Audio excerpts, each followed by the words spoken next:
Bom dia, eu sou a Maria Eduarda, eu sou aluna do curso de Tecnologia e Saneamento Ambiental e vou falar sobre Oswaldo Cruz, abrangendo a biografia dele. Esses são os tópicos que vão estar sendo explanados na apresentação.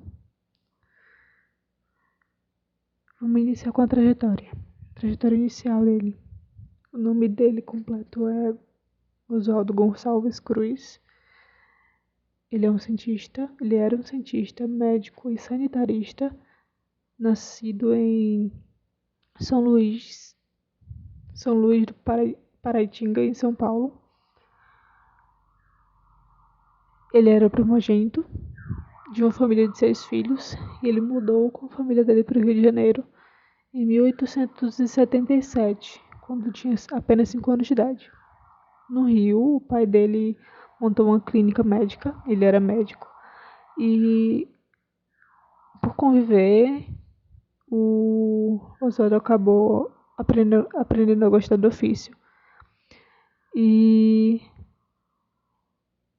ele ingressou na Faculdade de Medicina do Rio de Janeiro com 15 anos de idade, em 1887, e se formou com 20 anos em 1892.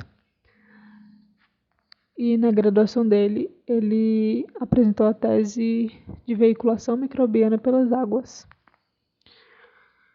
Desde a universidade, ele demonstrava interesse pela microbiologia e em 1896 ele foi continuar os estudos dele na Europa. E com a ajuda do sogro dele, com o auxílio dele, ele foi para a França estudar microbiologia, soroterapia e imunologia no Instituto Pasteur. Também estudou medicina legal no Instituto de Toxicologia e Urologia durante o tempo na França.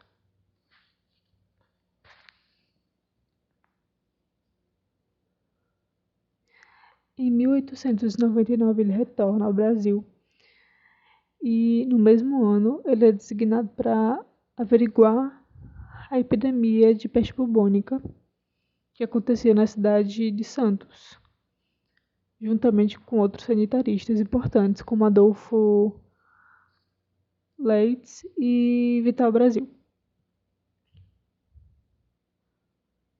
Na época, eles acreditavam que um soro antipestoso combateria a doença.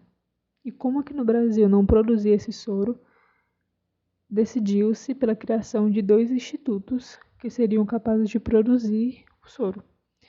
Um em São Paulo, que é o Instituto Butantan, e outro no Rio de Janeiro, que é o Instituto Soroterápico Federal. E em 1900, os 2 institutos já haviam produzido os primeiros soros antipestosos do país.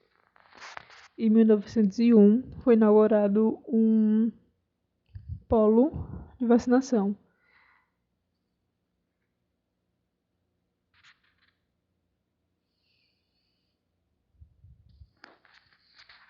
Que seria muito importante para as pesquisas do Oswaldo, que lá ele iria pesquisar sobre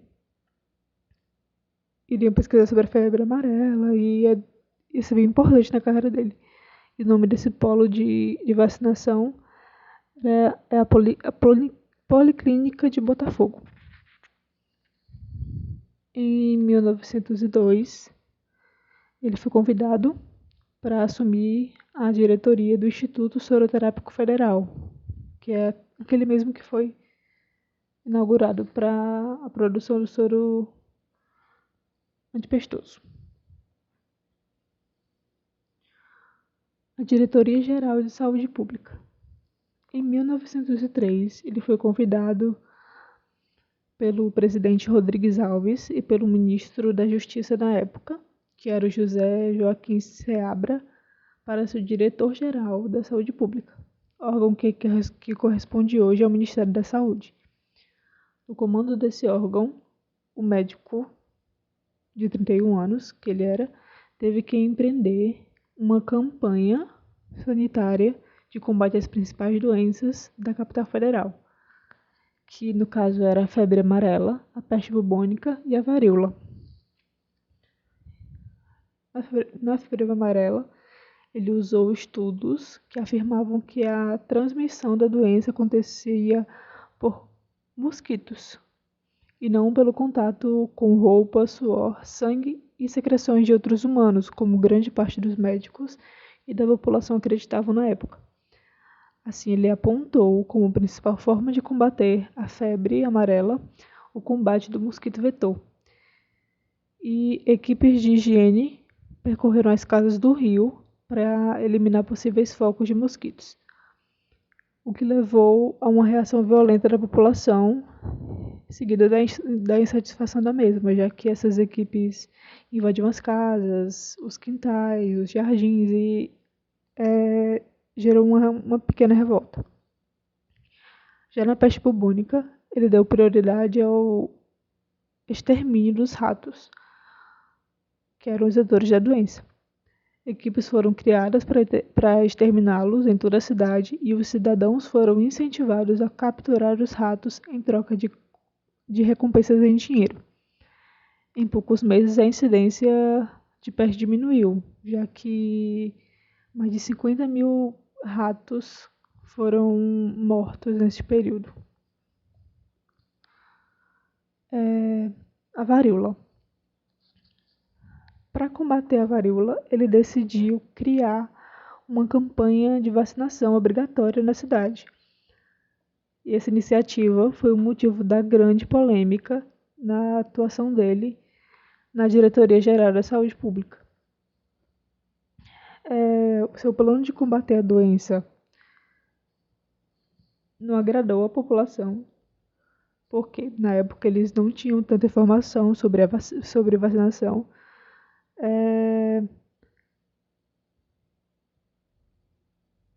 Eles tinham temor do que era a vacina, do que compunha o líquido, e pela invasibilidade da vacinação, que era uma seringa bem grande. E isso fez com que a revolta, tão famosa revolta da vacina, acontecesse. A revolta se iniciou no dia 10 de novembro de 1904 e houve vandalismos em bairros da cidade do Rio de Janeiro todo, e uma tentativa de golpe militar aconteceu ao mesmo tempo, então dezenas de pessoas morreram. E só no dia 23 de novembro a capital voltou à sua normalidade. A vacinação tornou-se opcional, mas depois de alguns anos, teve mais alguns surtos de varíola e a população tornou a procurar sobre a vacinação. Depois de tudo, ele continuou no cargo de diretor-geral e realizou estudos da condição sanitária de outros países, construiu um plano de combate à tuberculose, esse que não foi tão bem sucedido assim. E em 1909, ele abandonou o cargo para dedicar ao seu instituto próprio, o Instituto Oswaldo Cruz, que era o antigo Instituto Soroterápico Federal. E em 1907, ele foi reconhecido internacionalmente e recebeu a medalha de ouro no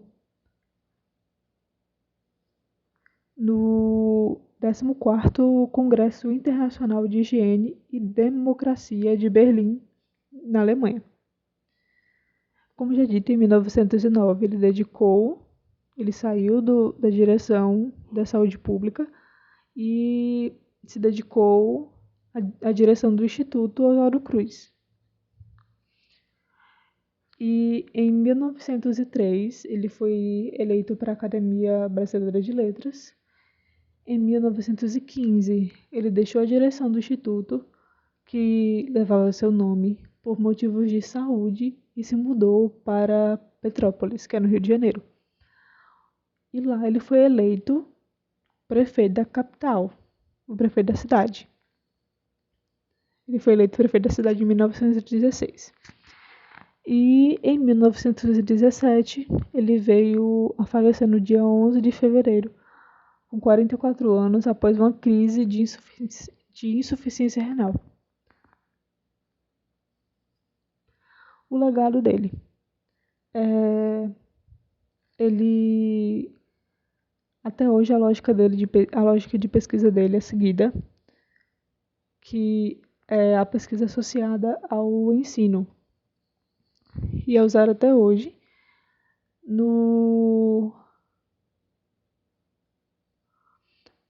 pelos cientistas mais jovens, agora, da nossa geração, que é uma geração dedicada, que nem ele, ao ideal de fé eterna na ciência.